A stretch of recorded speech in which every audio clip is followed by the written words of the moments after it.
What's going on, everybody? This is Moose and Brian here from OccupyFantasy.com, at OccupyFantasy on YouTube, Twitter, Instagram, and TikTok. I am your host, Moose, at CFB_Moose on Twitter is where you can find me. Co-founder and data guru here at OccupyFantasy.com, alongside Brian, at BrianJesterFF on Twitter is where you can find him. Co-founder and CEO of Occupy Fantasy. How's it going, Brian? What's up, Moose? It was a long day of MMA fiascos. If you've been following my Twitter, you've seen my complaints there. And if you're on Discord, you've seen it. If you play MMA DFS, you know that. So appreciate everyone dealing with the adjusted time here. You included, Moose, and a little DFS after dark for the live Q&A. Definitely. And you can tell Josh Allen played some UFC DFS today and got cucked by the late swap. So he's just like, yeah, no. Yeah, seriously, no. Fakest cheer. No, that product's cooked. So we're gonna go ahead and talk over to NFL. Another cooked product. At least this product is fun. But we'll be talking about it. We'll also be bringing up the Occupy Fantasy lineup builder, powered by DFS Magic. Also answering your questions, talking about stacks, individual players, who's gonna score some touchdowns. We're gonna have a fun time, and so we'll just jump right into it. From a high level, Brian, we usually talk about this. What's your thoughts overall, high level, on the slate? I'll start by saying I was actually talking with Chris, our NFL writer, right before this, and Chris said, "I can't wait to tune into the show for 30 minutes of this is what Chris thinks, but we think this," and which is normally what we do. So I will say, we have the model, right? And then we have the daily plug, which is our official recommendations, and Chris does a fantastic job. And we follow his recommendations to a T, and we suggest everyone else follow his suggestions. This is more of a, I guess, more of a tournament show, more of a Galaxy Brain show where we talk about different ideas. But I will say that basically everything that Chris has laid out in the Daily Plug this week, in his video, which if you haven't watched it, he posted a video here on YouTube Friday night, Saturday mornings, analyzing the slate. I agree with basically everything he has said. And I just don't see any other outcome, Moose, this week other than a spike week if there's going to be that much in alignment. Yeah, I mean, it would be too good of a show if I said I agree with everything. But we'll get into the specifics. No, I think everything that Chris has written is fantastic. I would absolutely follow it to a T. Just a couple other things that, maybe, like you said, we Galaxy brain it here a little bit. So let's jump right into it. As we talk about it, as you see here as the cover boy for Buffalo, top stack. Had to jog in 20 feet of snow today to get out of the airport. And so what's your thoughts on this stack? Yeah, Wig in the chat, what's up, Wig, says, it's 9 p.m. Do you know where your cover boy is? Did they make it to Detroit? Yeah, shout out to the OJ-esque coverage of Bills tracking today. And yeah, they made it to Detroit on time. Apparently they sold like 50,000 tickets in 3 hours. Buffalo fans are rabid. I think I put in Discord today, like, fans would have driven them there by car if they had to. That's how loyal that fan base is. So playing in Detroit, we get a dome game for Josh Allen against Cleveland. That totals back to a normal number, 49 or whatever, after dropping throughout the week with the snow implications. But fresh environment, a non-divisional game, which is always valuable at this time of the year, and clear stacking pieces. Pretty expensive stacking pieces on a week where there's not a ton of true value, but you have to like it, Moose. It's not, as Chris said, I think in the plug and also in the video, most of the teams that are actually passing over expectation this week are either on primetime slates or on bye. So Buffalo is one of the rare teams that has slate breaking potential, so you have to include them in your stack pool. And I just don't see how you get away from them if you're playing multiple lineups. Yeah, I mean, yeah. If you're playing multiple lineups, absolutely. Buffalo's, in my personal rankings, is the number one stack. I absolutely love them. I do want to point this question to you, Brian, that we're not professional athletes, but we have played sports, and we've also made DFS lines. We've done normal things in the job. When your routine gets switched up like that midweek, and you have the craziest snowstorm to hit Buffalo in ever, and you have to play a different game, it kind of throws you out of your routine. Do you think that could have any sort of negative effect on the players themselves, and do you think the field will think differently? I don't think the field will change too much. They're going to rely on Vegas odds, and Vegas odds isn't telling us much. But it's on both teams too, right? Like Cleveland was planning on traveling to Buffalo. Now they have to change and travel to Detroit. And hell, maybe it helps Buffalo because they were virtual on Friday. So hell, another day to rest and recover, I think is always good, especially with the Josh Allen's elbow, which he is off the injury report fully, by the way, which I think maybe some people may be skeptical of, or at least were worried by when he was questionable last week, still played.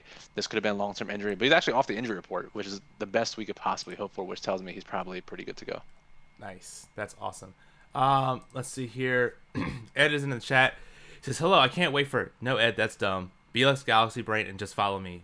All the while I hear, I'll update my writings to accommodate your amazing analysis. Well, we meet in the middle, Ed. Yeah, definitely. And God's Glory says top 3 wideouts on FanDuel. The plug has some pretty good wide receivers. Brian, I'll say one, you say one, and I guess Lord King Guru said another one. Okay. Well, who you got as your top one of your top wideouts? I gotta say, underperforming wide receiver Terry McLaurin. I mean, yes, yeah, I think he's absolutely fantastic. You had Commanders super riled up after that win. I've seen that Instagram the reel of Coach Rivera crying in the locker room and everyone just absolutely loving him. And now it's Heineke back again as a starter. Players love him. I think McLaurin's up for a big game. And not that we need it, another piece. Starting cornerback Derek Stingley is out. Would have lined up on roughly 50% of the snaps against McLaurin tomorrow. Just another reason to like him. He's top 3 in the model, so I agree with you there, Moose. Diggs, as we're speaking with Buffalo Stacks, with another top wideout. And then we're just looking by projected ownership. CeeDee Lamb is projected to be the highest owned after his 2-touchdown game last week. And then Jerry Rice is back. Amon-Ra saying Jerry Rice is back. Crazy usage last week. One of the higher total games, and he's projected for 19% on FanDuel. So there's enough for you, God's glory. Nice, perfect. And so if we go to so we talked about Bill Stack, and we'll get into after we go through the individual stacks. I'm going to pull up the lineup builder powered by DFS Magic, and we're going to take a look at the stacks as a whole and kind of see how we should be playing them, how you could use them in the builder to make single lineups, 3-entry, 100 all the way up to 150 max, and or if you're just hand building, how to go ahead and navigate through that. So the next stack that we have written up on, or Chris written up on there is Dallas at Minnesota, which is probably one of my favorite stacks. Very high-powered offense. I'm curious to hear your thoughts, Brian. Yes, I totally agree, Moose. Dallas and Minnesota, two teams that can also support multiple pass catchers. A lot of talk this week around the industry about stacking being dead and whatnot, and the pricing being tough for stacking. But yeah, this is one of the games where you can certainly stack. And again, it's another great week for the Curtis Samuel theory, which again, if you don't know what that is, make sure you read our NFL strategy guide. But you can play KJ Osborne in Minnesota stacks. He's an underperforming wide receiver as a cheap piece. Have Dalton Schultz. We have TJ Hawkinson. Gallup is pretty cheap as well. So secondary receiving options to pair with, whether it's CeeDee Lamb or Justin Jefferson or Adam Thielen, another underperforming wide receiver. Like I think there's 2 or 3 underperformers in this game. So Most you can make it work. It's you're gonna need to punt one spot, but as we've talked about in the past, this doesn't really change, especially in good game environments. It's not like you're punting a third spot in a bad game environment. A game environment we expect to score plenty. Get that extra correlation with your cheap piece and play the rest of your lineup more balanced. Yeah, I mean, I was trying to look here. I mean, you could get like Dalton Schultz tight end at 4,300, which isn't that expensive, but also not that cheap. Yeah. So there's a couple good punt options you can go there. I like it. Tommy says, "What are your credentials?" I'm a Bengals fan, so that's my credentials. I've been a Bengals fan for a while. I have multiple top 5 finishes in small field GPPs, and I'll let Brian talk about his. I have over $3 million in DFS winnings, so just stick around, Tommy. You're in good hands. Definitely. And Ed says tens of thousands of dollars in losses, but a couple of 5-figure wins. Nice. Attaboy, Ed. For him personally. Lord King Guru says, would you advise against using Patterson and Montgomery in the same lineup? I don't think so. So that's an interesting game, and that's another game that I don't think Chris wrote up, Moose, but it is certainly interesting especially with this newer lineup strategies that we have been seeing in DFS. With pricing tougher, Justin Fields has been lighting the world on fire. That game has one of the highest totals of the week, but these two teams run over expectation just like off the charts. These teams are running out of control. And as a result, if the game's expected to score a ton and both teams are running heavy and they're not really game script dependent, I don't think there's negative correlation with the opposing running backs. Patterson, I would just be sketched out with his usage since he's returned. But if you're just talking about pure correlation, I think you can play both running backs in that game, and it could be 27-24, hit the total, and running backs get there for sure. So, I mean, Montgomery, we should probably talk about most, especially on FanDuel, going to be one of the most popular plays for good reason. If you listen to our showdown plugs when the Bears have been on showdown slates, the Bears basically have been running a 2-on, 1-off series rotation for David Montgomery and Khalil Herbert. So Montgomery would get the first series, Montgomery would get the second series, and then Herbert would get the third series. And maybe they'd mix up a little bit, but that was the basic idea they had. Now it's just going to be Montgomery and Tristan Ebner just filling in as a breather. So Montgomery's floor and ceiling raises tremendously, and you have to like him in this matchup. Yeah, and if you take a look at the Occupy model, normally Montgomery was top 10, top 15-ish sometimes, but was always up there and had the upside. Now he's 4th in the model, one of his highest OF indexes this season. Yes. Even on FanDuel and especially on Yahoo, he's super, super good. And his ownership shows for it. 25-30% projected on FanDuel. Brian, we know for several years that high-owned running backs, Chalktober does well. Like, I mean, I do love Dave Montgomery in this situation. Yeah, you have to. You absolutely have to. A lot of good running backs this week in good spots. Places that get different are with your lineup construction and at other positions, but I agree that a lot of the ownership is correct this week. The one that stood out to me most is Miles Sanders at the top, which I have literally never gotten right in my entire life. Not once. Not once have I played Miles Sanders correctly. Yet here he is, despite all these great options. He is number 1 in the model, 3% on DraftKings, 8% on FanDuel. I am just ecstatic to play him somewhat heavily and see him go 12 carries for 26 yards. All while my boy, Joe Mixon, who's 2nd in the model, ends up getting like 4 touchdowns again. But dude, I'm not making this mistake. I'm not going to look at it like the Joe Mixon slate and say, oh, he's number 1. He's been up there before. He's not in a great situation. I'm going to ignore the model. I am not doing that again. I'm playing Miles Sanders. If he goes 12 for 26, so be it. But I will not be crying at 4 p.m. when he has 4 touchdowns. That will not be me this week. It will not be me ever again. I will say, Brian, I don't know if you've been seeing it, but Cincinnati and Pittsburgh have been doing some like photoshopping battles against each other. They're having I have seen that. It's like the craziest like tweets and gifs and videos. So I hope that game goes off its expectations. But really quick, back to the Chicago-Atlanta game. I want to say, do you think you could, because that is actually what shows up as my third stack, that not just the Chicago side. And again, it's tough to stack. They run really heavy. You think you could just do like Fields and Montgomery and just call that stack a 2-0 stack, and then fill in maybe some pieces from Buffalo, maybe pieces from Minnesota, maybe Dallas? What do you think? You could literally do whatever you want in that game. Honestly, I don't think there's any wrong answer, right? You can 3-1 and get leverage over the field. I think you'd have to do that on the Bears side. I mean, maybe you play Drake London and Pitts with Mariota, but I'd rather just do the field side.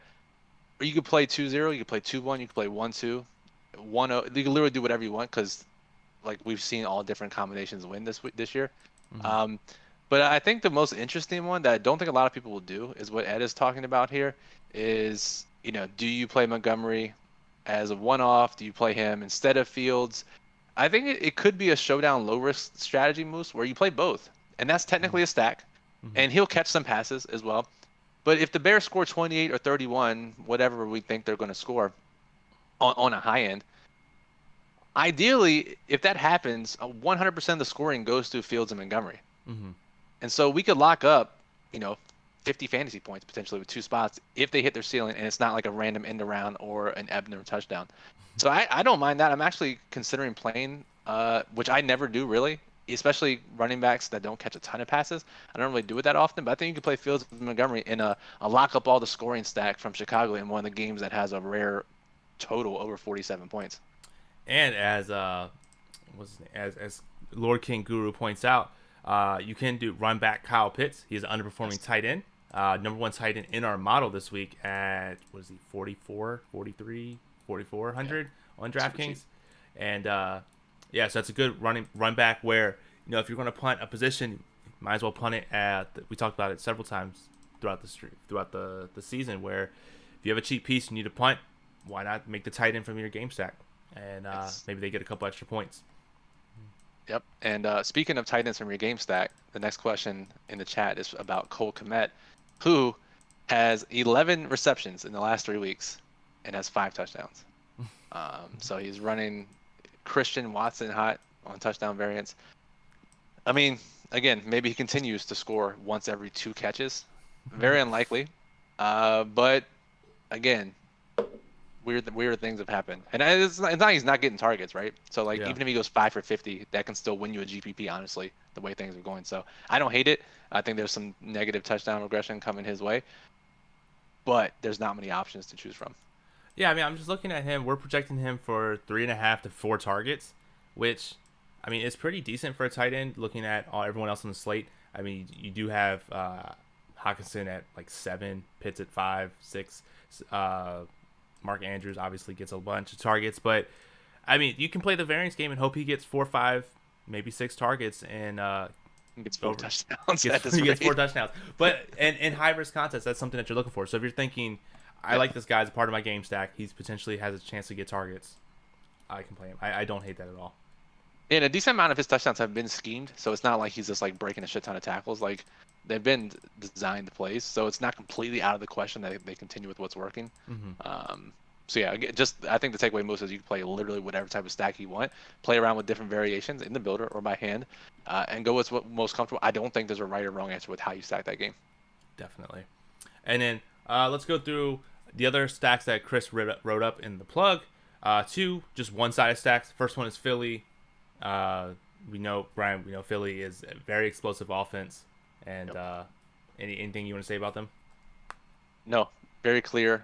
1A and 1B with A.J. Brown, Devonta Smith. The real question is the Curtis Samuel piece. Do you play Quez Watkins? Do you play any of the tight ends since Dallas Goedert is out? I know there were some very angry people in Chris's mentions. I think it was just one guy about the Philly tight end situation. The guy like literally chose to spend his energy arguing about the tight end 4 on the Eagles today on the internet. But if you read the Athletic article, if you have a subscription to the Athletic, they have an entire article dedicated to how they're going to replace Dallas Goedert. It was basically a big shrug, right? It's like we can't really replace Dallas Goedert because he's so good. Jack Stoll, who's the tight end 2, is going to get an expanded role. Calcaterra, who's a better pass catching option, will get some more routes, but it's not like he's going to take over. Tyree Jackson, they want him to pick up where he left off last year, but he's just getting activated off injured reserve. I mean, to me, Moose, it's probably a 3-headed committee, but I'm willing to play Jack Stoll the most. I know Chris likes Calcaterra. That guy in Chris's mentions really likes Tyree Jackson. But I think Stoll, just because, he's the next man up. He's been playing. He has the most connection with Hurts. To me, that's the play. But I don't think it's something you have to do. Yeah, it's so tough. I think that's only like a high entry, large field GPP, like the big GPPs, where you're just kind of throwing darts, hoping that your 1/3 hits. I wouldn't try and make a guess on tight end 4s on small field or single entries or anything like that. Right. Because even the article was like, maybe that just more targets for A.J. Brown and Devonta Smith and Quez Watkins. Right, like, and that's probably honestly the most likely scenario, instead of like force feeding the ball to the tight ends that I guarantee 90% of people playing the slate tomorrow didn't know before today. Yeah, exactly. And then we'll go into the last team, that one-sided team that Chris wrote about, is the Bengals, who will give you all the dineros this week. Cincinnati Bengals stack, and with Joe Mixon, number 2 running back in the model, means it's a good play. Are you including him in your Cincinnati stacks, or is that kind of just a one-off piece, or maybe potentially a bring back? Yeah, for me, it's just if you play the pit side, bring him back, or a one-off. I'm not playing him. My goal is, if we play Bengal stacks and we're correct, it's those games that they're pedal to the metal and not giving a fuck and throwing when they're up 30 in the fourth quarter, and that's not benefiting Mixon. So we're playing for the games where they're just padding stats, which we see multiple times per year. Yeah. Or just like, even if they're not cutthroat, they're just the touchdowns are going through the air. I know Mixon caught a touchdown in his 5-touchdown performance, which, by the way, we were watching those games together. I'm sure you saw how miserable I was. Like, it was just like exponential misery every time he scored a touchdown when we didn't have him in our lineups. Or I didn't have him. I won't speak for you. Yeah, I definitely had him in my lineup. That was nice. Yeah. But yeah, so again, great stack. I mean, you also have cheap piece with Hayden Hurst. Bunch of different options that you can go there, but it is very concentrated target. Uh, so yeah, very very small amount of weights you can play. We mentioned it, Brian, a couple weeks ago, where the what was it, 3 weeks ago when Cincinnati went off, won the Millie. We talked about when you have stacks that have very little variations in them. For example, Cincinnati this time. Yep. Just play them, and if one way to play them is, let's say you're doing 3 max, you do 3 Bengal stacks, and then you rotate some other players around. So you already have your core of stacks, and if that stack goes off, there's not really many other ways Cincinnati stacks go off. You're not having a wide receiver 4, tight end 2, or anything like that. You pretty much know who's getting the volume. Yeah, you don't have to pick between Chase and Higgins, which is the ultimate benefit this week. Definitely. So we talked about some stacks and a bunch of different ways to play them. Brian, if it's okay with you, I'm going to go ahead and bring up the builder, and we will I already have some stuff in there. We'll figure out how to build some lineups using these stacks. Does that work for you? I'll allow it. Let's do it. All right, cool. Watch this fancy transition. I'm ready for it. Bang. See if that actually worked. Wow. Wow, look at that, dude. I know. And got the fake email address so people don't hack and steal your identity. Yes, that's next level moves. Because last time I did this, I'm not joking, I got like 20 FanDuel password resets. I know. Like an hour later. Right, dude. Like what? Come on, man. That's their first go-to, right? Why don't they? I don't know. It was hilarious. We joked about it. It was like, oh, you showed your email last time, and we're like, that's fine. And like literally, people try to steal your account. I was like, why would you try to steal my DraftKings account, not my FanDuel account? But right, dude, come on. Anyway, so perfect. So we have the DraftKings main up here. Again, if you're new and you're not sure what this is our lineup builder powered by DFS Magic, as you see on the bottom right of the screen here. If you have questions about how it works, we're here. There's also tutorial videos and all that good stuff. It's a very powerful builder. But what I have here, Brian... real quick, I'll put the link in the chat for people that don't know about it. Perfect. So what I did here is we have the potential stacks that you can have. And my default stack is 2x1. You know, we know like bringbacks are nice. However, I have for Minnesota, I have between 2 and 3 with 1 bringback always. Cincinnati 2 and 3, no bringback. Buffalo 2 to 3 with 1 bringback, and Philly only 2 with 1 bringback. I'm not trying to play that committee or anything like that. I'm just trying to go with 1 player. Maybe that's even Miles Sanders or whoever, and going there. Is this okay with you? Yeah, it seems good. Let's say you want to play the Chicago stack, right? Yeah. And we just talked about how there's so many different ways you can play it. What would you put in here? You would just add the stack rule. Chicago. Honestly, you could put min 1 and just play Fields naked, right? You can do like min 1, max 3, and like min opposing 0, max 1. Just play it completely naked. Yeah. And we got a question in Discord for if you're watching this back on replay. This kind of fits this here too. We're talking about Baltimore in the Discord, talking about the New York Giants. Yeah, again, those guys fit the mix of rushing quarterbacks that have these weird type of game stacks. Again, every slate has been hard recently. There's not like, if you remember last year, it's like, here are 3 easy games that we can stack. They're going to blow up. Yeah. Not the case this year. So if you like Daniel Jones, you like Lamar Jackson, guys that we haven't talked about today, you can probably build them similarly to we're building these Chicago or these Philly lineups and be profitable if they go off. Definitely, yeah.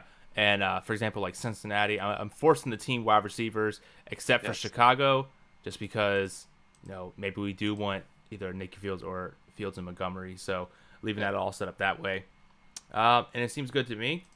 I also added, just because I like to, I really value underperforming wide receivers. I have a min 1 underperforming wide receiver.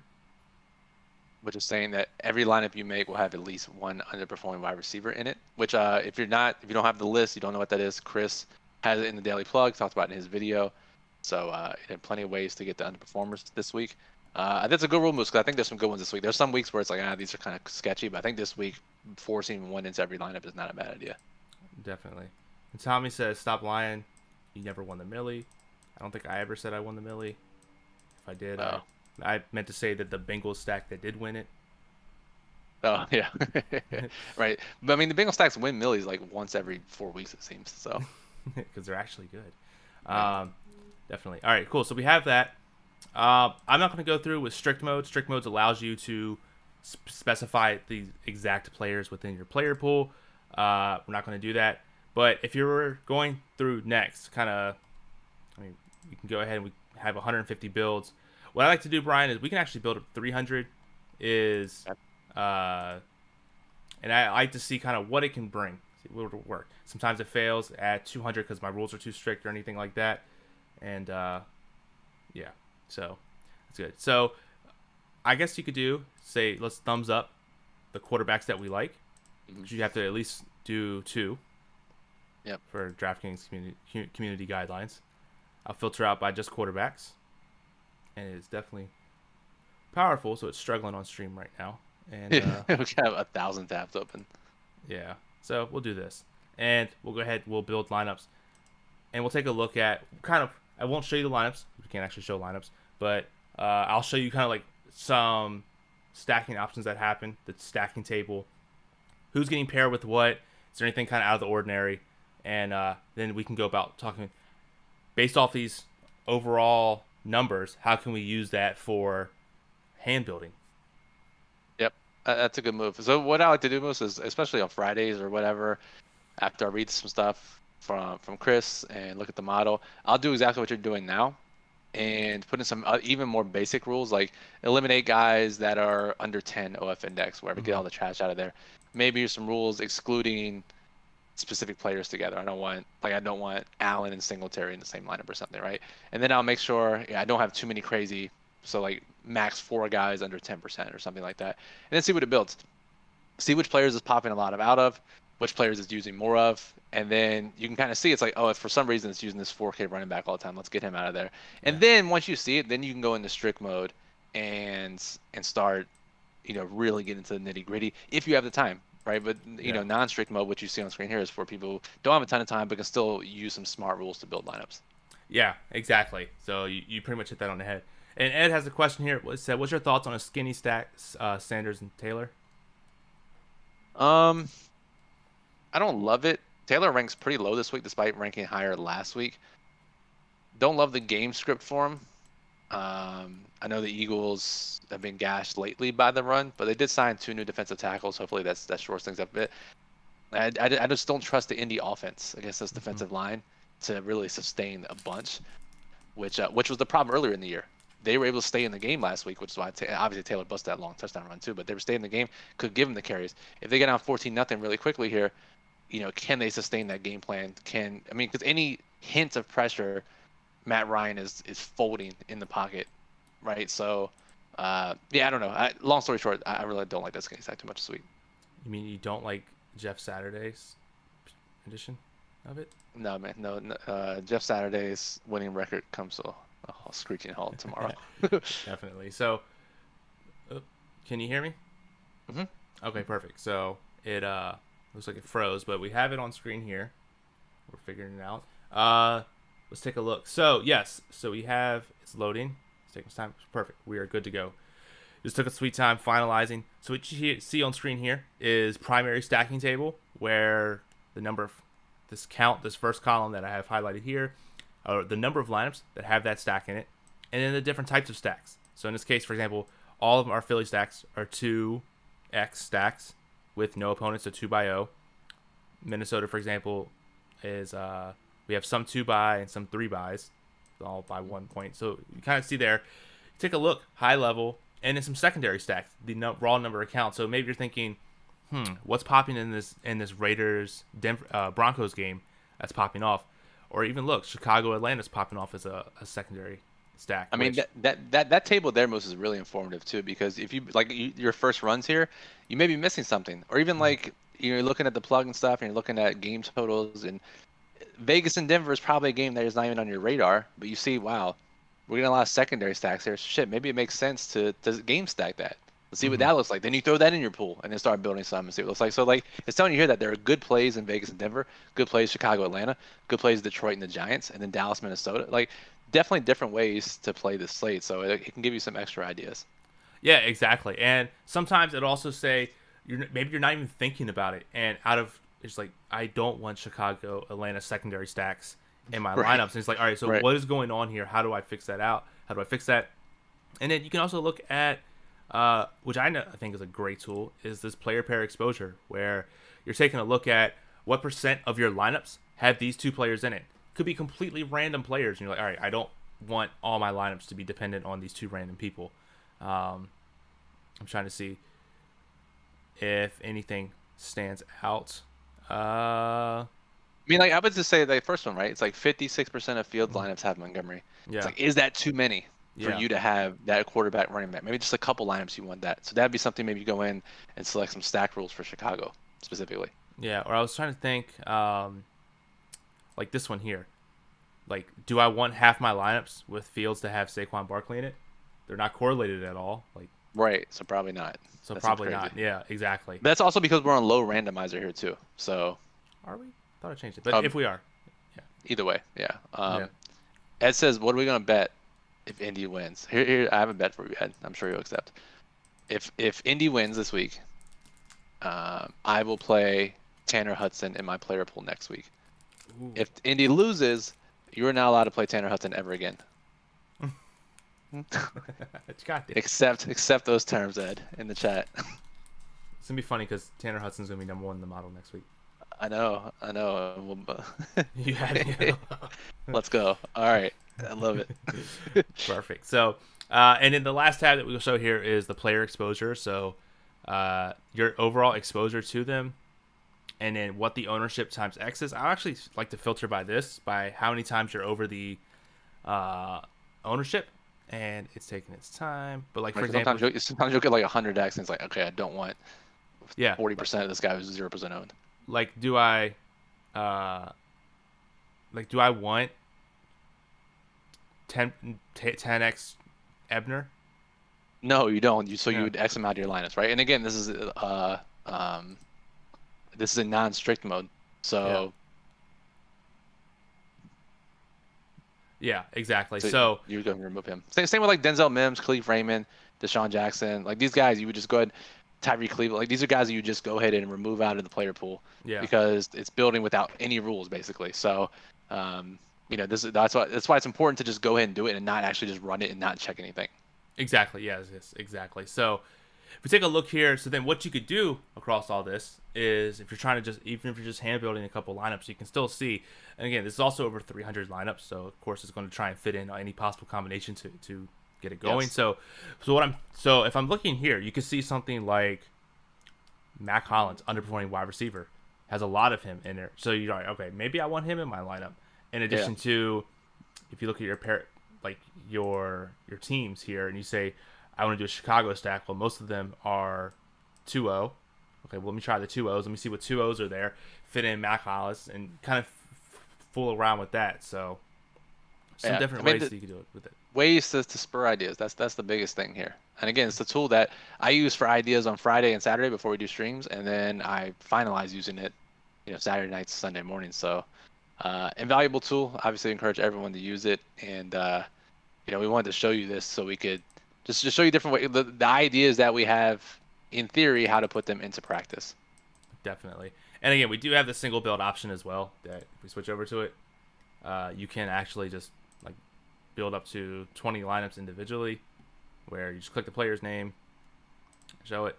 So if you wanted to, it has some stats and other stuff as well. It has the optimal lineup construction criteria. So if you wanted to build high risk or a low risk lineup, you can also use it for that as well. Which, by the way, I've been using this week this week is the King of the Beach qualifying round. Top 75 out of 250, which is kind of like a triple up. So I've been using these modified lineup constructions. I've been using single builder myself. So let's see if we can get to San Diego this week. Let's hope, man. So, so let's go ahead, and that's pretty much all I have with the builder. Anything else you want to talk about the builder? No, just if you have more questions, check out the tutorials, and Jack and I maybe will do a video next week for Thanksgiving about it. So perfect. So let's go ahead and switch back fancily to just me and you. Oop, wrong tab. That's the right tab. Oh yeah, spent all day working on that. Transition, baby. Transition season. Perfect. So we usually take the last couple of minutes as to talk about some low-owned wide receivers we think is going to score. But actually, the dude with the greatest username I've ever seen asked, what do you like for Yahoo Cash? Great question. All right, let's see here. Yahoo Cash games. I'm gonna look at ownership in the model at each position. I'll tell you right now, Wasabi. So on Yahoo, we have Allen or Lamar Jackson or Jalen Hurts based on their price. And again, these ownerships are a lot different than FanDuel DraftKings because of the crazy ass pricing over on Yahoo. On Yahoo, Josh Jacobs, Jonathan Taylor, Damian Pierce, Ramondre Stevenson. I mean, we have like 5 guys over 20%. David Montgomery. David Montgomery's $18 on Yahoo, so go play him over there. And then wide receivers where I expected to get really crazy because the pricing is so bad. CeeDee Lamb, Justin Jefferson, Stephon Diggs, Amon-Ra St. Brown. Those are the guys to play in your Yahoo. And that seems like a lot of stud names, but because of the pricing, you could actually fit most of them in. So exactly, yeah, pretty good straight. And actually, so we'll go Ed's question first. Is best, worst, worst, best? Okay. Let's see. Best, worst, best is I think Damian Pierce. Okay.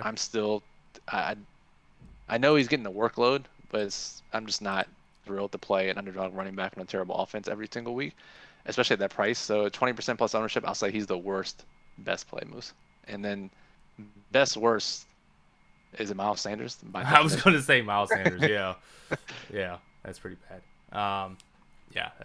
You pretty much hit on the head for me too. Right. Perfect. So all right, so let's jump into wide receivers. I'll go ahead and bring up the wide receiver model here. Again, if you guys want to screenshot it, go ahead and screenshot it. This is normally behind the paywall, but we'll take a look at people 10% or under and less than $5,000. And as you see on screen here, not a lot of good names. Matt Collins season moves. Hasn't caught more than 2 passes since he was 50% owned. But this is the week. You got to figure. All right. Patrick Surtain's going to be following around Devontae Adams. No attention on Matt Collins. Underperforming, 2% owned. We need cheap options this week. I'll go Matt Collins, whose name I have refused to utter since that crazy, stupid week back in week 2 or 3. So Matt Collins for me this week. Yeah, you took the easy one. I almost had KJ Osborne last week. That wasn't good. I know I've been like 0 for 3 the last 3 weeks, but yeah, I get it back. Dude, the names are so bad this week. Holy shit, they're so bad. I'm actually gonna think. What do you think about this one, Brian? I know it's kind of cheating because he's actually 10%, but Ed will agree with Ed will have my back on this one. What do you think about Paris Campbell? Yeah, his target's been crazy. I dig it. In a game where they should trail, lots of shorter targets, good pass rush. I like it. Yeah, I mean, I've been a Paris Campbell fan forever. It's just dude hasn't been able to stay healthy. So yeah, I'm not gonna argue with that one. It's better than playing this trash pile that's above him. So yes, definitely. Let's hear. And Ed says, yeah, you gotta play 100% Hudson in all high dollar contests. That's gonna be fun. I did not agree with that. And Guru says, I like the other Hollands. Nico? Oh, yeah, Nico Collins. Yeah, I could see. I mean, he's been getting targets when he's been on the field, so I dig it. He's pretty cheap. Definitely. Perfect. So, this actually went by a lot quicker than I thought, even though we did more. I guess, we can show the underperforming wide receivers and see if there's anything else that, I know you talked about Terry McLaurin, especially with the injury situation. Is there any other injury situations that power wide receivers or underperforming wide receivers? I'll take a look here really quickly. I know someone was talking about Baltimore stacks potentially, and Carolina's top corner, Dante Jackson, is out for the year on injured reserve, so that's nice. A really sneaky injury is Cleveland's slot cornerback, Greg Newsome. Somehow got a concussion in practice on Friday. He got ruled out. So McKenzie, who has pretty much taken over that slot role the past week or two, I think 80% of the routes last week, gets a backup slot corner in that game stack that we like. So if you're looking for a cheap piece there, that's really it though. Most I guess we haven't really talked about is the Cooper Kupp situation, and we'll get out of here after this. But obviously that's 1 million targets per game that's out the window now. Naturally, the offense is going to perform worse, even though it can't perform that much worse. But there's going to be more targets for Allen Robinson, Tyler Higbee specifically, and those guys are priced as if Cooper Kupp is in, but he's not. So I think you got to have those guys in your player pool as well. Okay, makes sense to me here. And Supernut actually says, "What's your thoughts on defense?" And I'm looking over here at the defense model that have here, and I mean Texans come up as very sneaky. Only 2,400 on DraftKings. They're not that popular. Saints are going to be popular, I guess, with Cup out. But I'm curious to see your thoughts on any sneaky defense tonight. I guess the Saints are popular because they're playing the Rams, who just give a pick six every single game. But the Saints are without literally 4 defenders. So, I mean, if they're going to do it with backups, I guess they're going to do it. But 2 defensive ends, starting corner, starting middle linebacker. So, I think that's probably the worst chalk. I mean, Minnesota at the top of the table is crazy in a game environment that people like. So, yeah, I mean, I like Minnesota. But again, the safer options on this slate are Houston and Pittsburgh, probably at their prices.